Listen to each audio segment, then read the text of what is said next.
प्रस्तुत प्रवचनकरिता सेवेकरिता मी निवडलेला अभंग श्लोक हा ग्रंथराज ज्ञानेश्वरी मधला आहे। तो 9व्या अध्यायातील 16व्या 26व्या क्रमांकाचा आहे। या श्लोकामध्ये भगवंत असे म्हणतात की माझ्या भक्ताने दिलेले पान, फळ, फूल आणि पाणी जे काही मला प्रेमाने अर्पण करतात मी ते स्वीकारतो। अतिशय प्रेमाने मी ते स्वीकारतो, मी ते खातो असे म्हणतात। यावर ज्ञानेश्वर महाराज असे म्हणतात, ओवीमध्ये ते असे लिहितात त्यावर की मग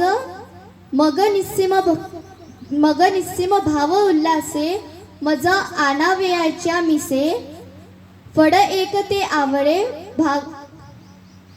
भलत्याचे हो। ज्ञानेश्वर महाराज असे म्हणतात की जे काही मला माझे भक्त देतात ते काय देतात याला जास्त महत्त्व आहे, कोण्या भावाने देतात याला जास्त महत्त्व आहे की का देतात याला जास्त महत्त्व आहे। तर त्यांचं असं म्हणणं येते की मला जे काही अर्पण करतात ते त्यांचे जो भाव असते, त्यांचं जो प्रेम असते त्याला मी जास्त महत्त्व देतो। मला कोण काय देते, कोण श्रीमंत देते, कोण गरीब देते त्याला काहीही मला त्याचं महत्त्व नाही आहे, पण जे काही थोडं का म्हणा मला प्रेमाने देत असेल, अर्पण करत असेल तर ते मला फार आवडीचे आहे। तर भगवंताला पान, फळ, फूल आणि पाणी हे कोण अर्पण करते? तर सर्वप्रथम द्रौपदी देवाला भाजीचे पान अर्पण करते। त्यानंतर गजेंद्र नावाचा हत्ती भगवंताला पुष्प अर्पण करतो। त्यानंतर शबरीने भगवंताला फळ म्हणून शबरीने बोर अर्पण केले आहे। त्यानंतर रंती देवीने पाणी अर्पण केले आहे। तर रंती देवीने, शबरीने, गजेंद्राने व द्रौपदीने कसे अर्पण केले व का अर्पण केले हे आपण बघूया। काय दिले यापेक्षा कोणत्या भावाने दिले त्याचा सविस्तर प्रसंग मी तुम्हाला सांगते। एक वेळचा प्रसंग असा, सर्व जगाचा पालन करता श्रीकृष्ण याची सखी द्रौपदी भगवंताला, परमात्माला खूप मानणारी, भक्ती करणारी ही जे सखी होती ती वनामध्ये पांडवांबरोबर राहत होती। तेव्हा दुर्योधन सेवा करून दुर्वास ऋषींना प्रयत्न करून प्रसन्न करायसाठी दुर्वास ऋषींची सेवा करतो। तेव्हा दुर्वास ऋषी त्याला प्रसन्न होऊन त्याला असे म्हणतात की तुला जे वर हवे आहे ते मला माग। त्यावर दुर्वास ऋषी असे म्हणतात की तू माझी एवढी भक्ती केलेली आहे, मी तुझ्यावर खूप प्रसन्न आहे। दुर्योधन म्हणतो की मला काहीच नाही पाहिजे, मला हे पाहिजे की तुम्ही पांडवांच्या घरी मध्यरात्री त्या कुटीवर जाऊन त्यांचे सत्व हरण करा। मग असे का म्हणतो तर त्याला असे दुर्वास ऋषी म्हणतात तुला त्यांचा का त्रास द्यायचा आहे? ते म्हणतात की मला त्यांना त्रास हो की काही हो, तुम्ही मला वर दिले आहे, मला ते पाहिजे। ते म्हणतात, ते नकार देतात, तू दुसरं काही माग। ते म्हणतात नाही, मला हेच वर हवे आहे। ठरल्याप्रमाणे दुर्वास ऋषी मध्यरात्री द्रोण प्रहराला, 2 प्रहर म्हणजे 12 वाजताला ते कुटीवर जातात। ठरल्याप्रमाणे ते द्रौपदीला म्हणतात की मला जेवायला दे, मला खाऊ घाल। त्यावर द्रौपदी असे म्हणते, दुर्वास ऋषींच्या बरोबर दुर्वास ऋषींचे 60,000 खंड्या एवढं जेवण जेवतील असे त्यांचे शिष्य आलेले होते। दुर्वास ऋषी व त्यांचे शिष्य त्यांना जेवण मागू लागले। त्यावर द्रौपदी म्हणाले की तुम्ही द्रोण प्रहरानंतर आले, त्यामुळे 12 वाजताच्या नंतरचा जो वेळ आहे तो जेवणाआधी आंघोळ स्नान तुम्ही करायला हवी। दुर्वास ऋषी म्हणतात, आम्ही गंगेवर स्नान करायला जातो, तोपर्यंत तुम्ही स्वयंपाकाची सिद्धता करावी. मग त्यावर द्रौपदी कृष्णाचा धावा करते, कारण की तिच्या घरी काहीच उरलेलं नसते. दुर्योधनाला हे ठाऊक असते की जरी द्रौपदी वनामध्ये राहत आहे, पण त्यांच्याकडे जेवणासाठी दिवसभर सूर्यदेवाने त्यांना दिलेले सूर्य थाली आहे, जी त्यांना कितीही जेवण देऊ शकते, पण ते दिवसाला देऊ शकते, दिवस मावळायच्या आधी. मग दुर्वास ऋषींनी त्यांना म्हटले की मला जेवणाला द्या. मग ते 12 नंतरचा टाईम झाला, म्हणजे वेळ झाला, तर मग 12 नंतर ती थाळी उपयोगात येणार नाही आहे. मग ते आता काय करेल, तर ती कृष्णाचा धावा करतो, ती कृष्णाची सखी असते.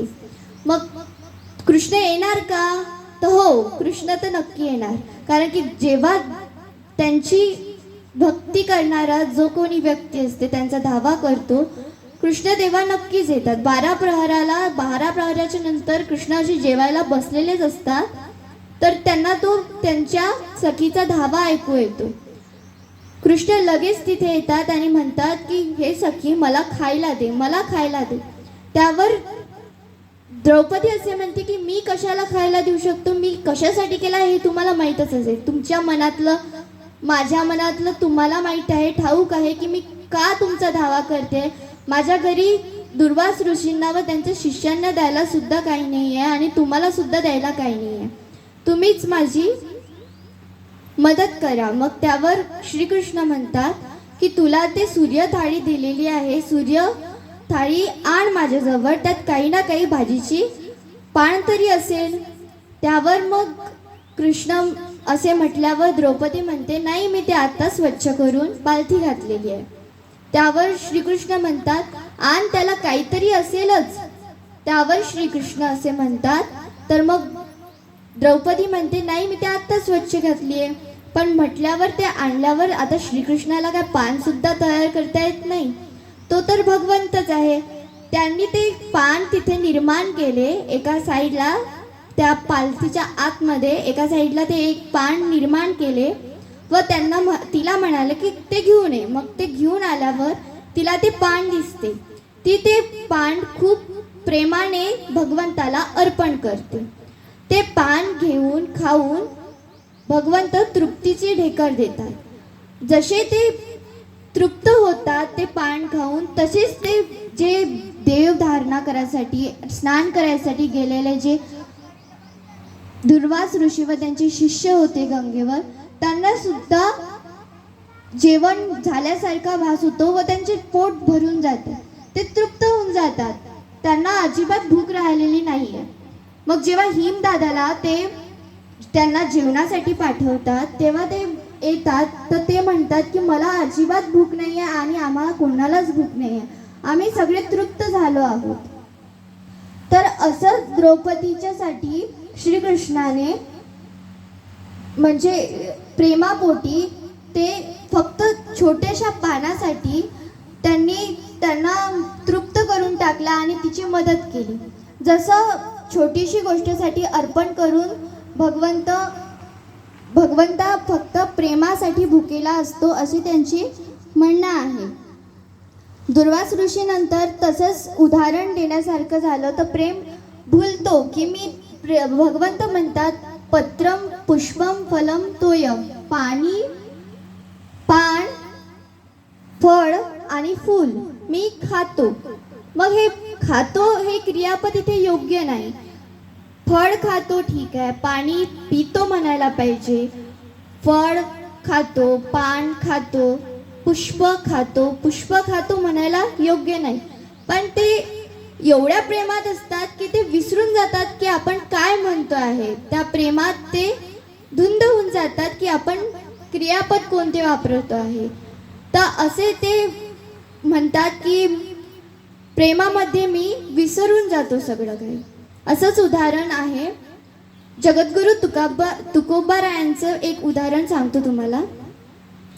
त्यांच्या इथे पाहुणे म्हणून त्यांची मेहुणे येतात. त्यांचे मेहुणे आल्यावर त्यांची पत्नी, धर्मपत्नी त्यांना म्हणते की माझा भाऊ आलेला आहे, माझा खूप लाडाचा भाऊ आहे, तुम्ही अजिबात आज डोंगरावर जाऊ नका भजनाला, आज तुम्हाला त्याच्यासोबत जेवण करायचं आहे.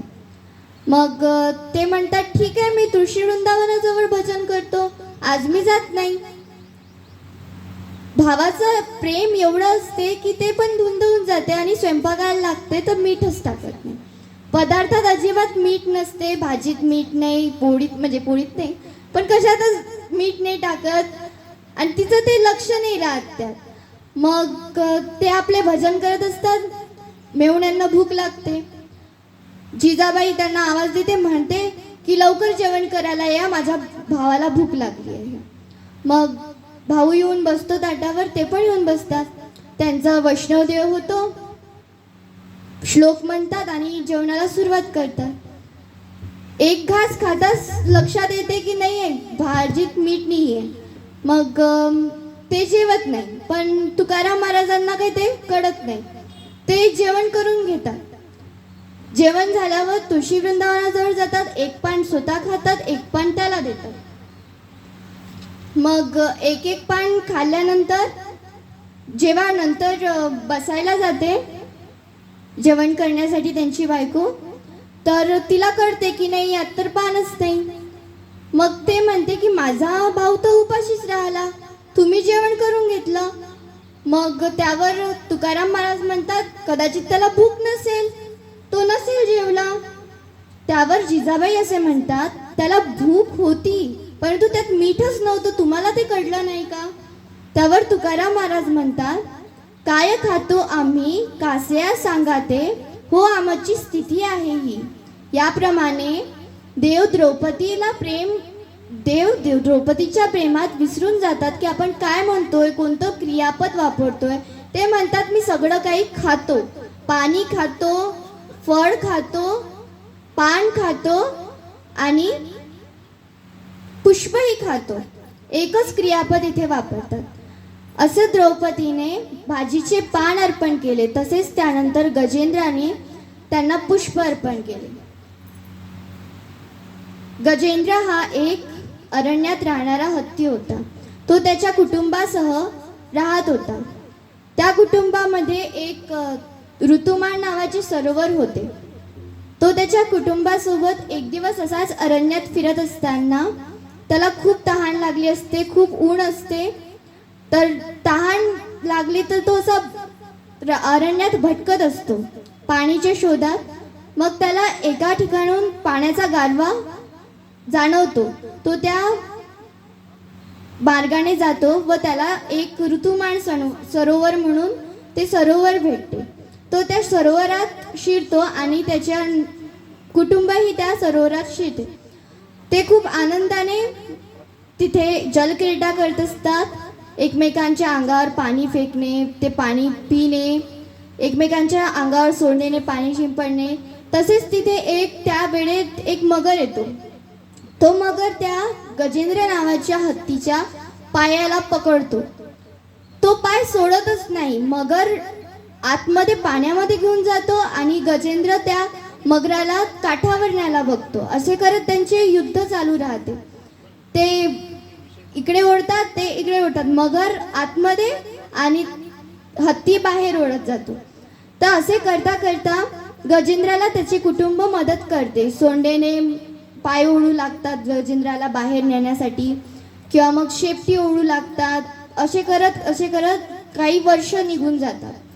मग त्या वर्षांमध्ये राहतात आणि त्याचे कुटुंब त्याला सोडून जातात. तो एकटाच गजेंद्र त्या सरोवरात राहून जातो व त्याला असं भासते की आता माझ्यासोबत कोणीच नाही, ना माझी पत्नी माझ्यासोबत आहे, ना माझे मुलं माझ्यासोबत आहे, मला आता कोणीच राहिलेलं नाही. ही कथा त्या गजेंद्र हत्तीची नाही तर आपले सुद्धा आहे, मनुष्याची पण आहे हीच कथा की शेवटी कोणीच राहत नाही, मरावं एकट्यालाच लागतं. ना पत्नी सोबत आहेत ना मुलं सोबत आहेत, शेवटी मरण एकट्याचंच असतं. तर असं करत मग त्याला असं कळते की आता माझं कोणीच राहिलं नाही. मग तो भगवंताचा धावा करतो. तो म्हणतो की भगवंता तू तरी माझ्यासाठी ये. मग तो भगवंत येत नाही, तो धावा करत असतानाही येत नाही. का येत नाही? तर तो म्हणतो की मला जोपर्यंत काही अर्पण करत नाही मी तोपर्यंत येत नाही. घेसी तेव्हा देसी, कोणी नाही जगी ज्यास कोणी, नाही ज्यास देव आहे. ऐसा अससी उदार, काय वानू देव तुझे कृपणाचे दार. तो म्हणतो लवकर ये लवकर ये. मग त्यानंतर तो त्याच सरोवरात असलेले एक कमळाचे फूल त्या देवाला अर्पण करतो. क्षणाचाही विलंब न होता देव तिथे प्रकट होता. ह कहे लक्ष्मी, तो ती कहे गजराज. आगे लगत गेली पीछे होता आवाज.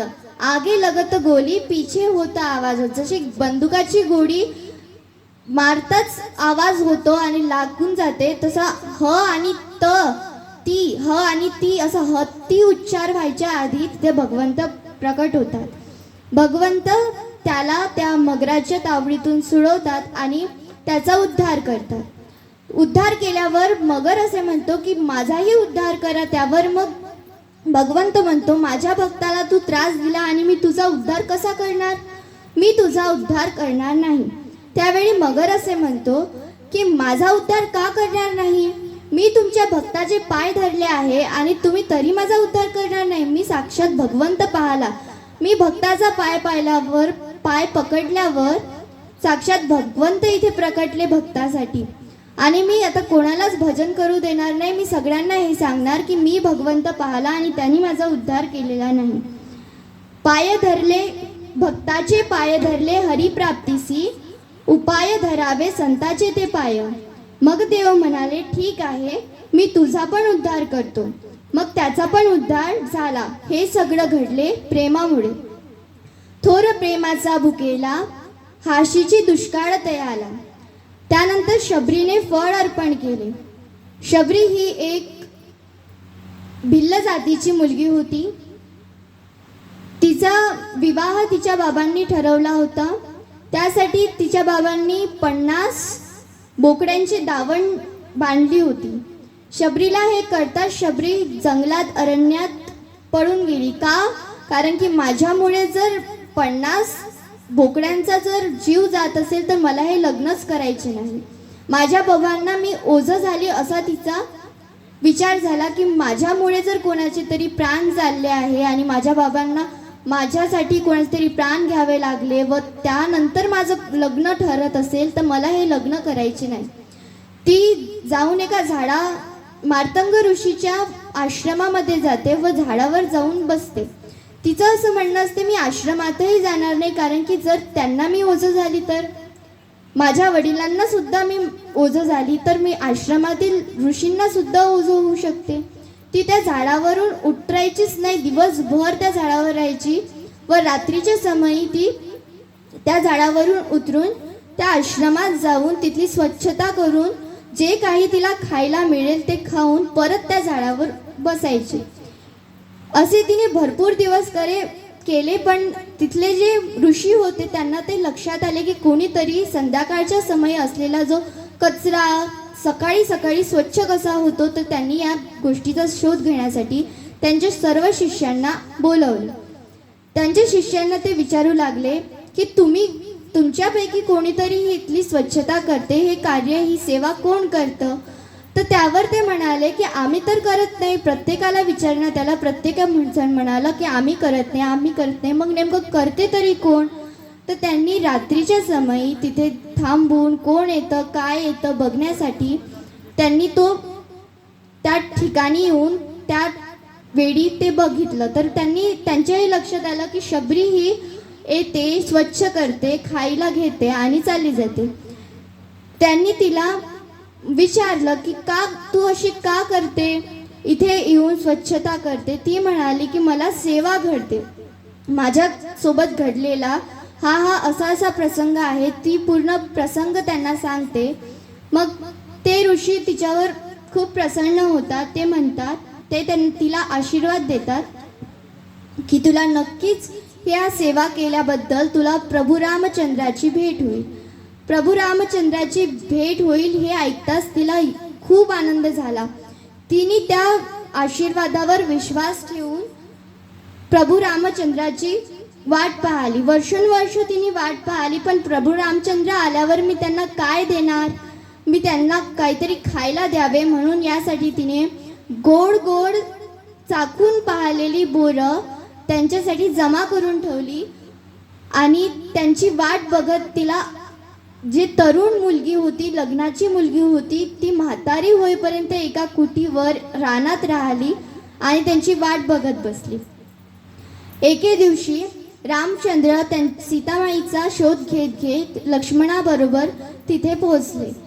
तिला अतिशय आनंद झाला व तिने तिच्या डोळ्यांच्या अश्रूंनी धारांनी त्यांचे पायाचे म्हणजे पाय धुतले व त्यांना बोरं चाखायला दिली. अशा प्रकारे भगवंताने ती उष्टी बोरं सुद्धा प्रेमाने दिल्यामुळे ती खाल्ली.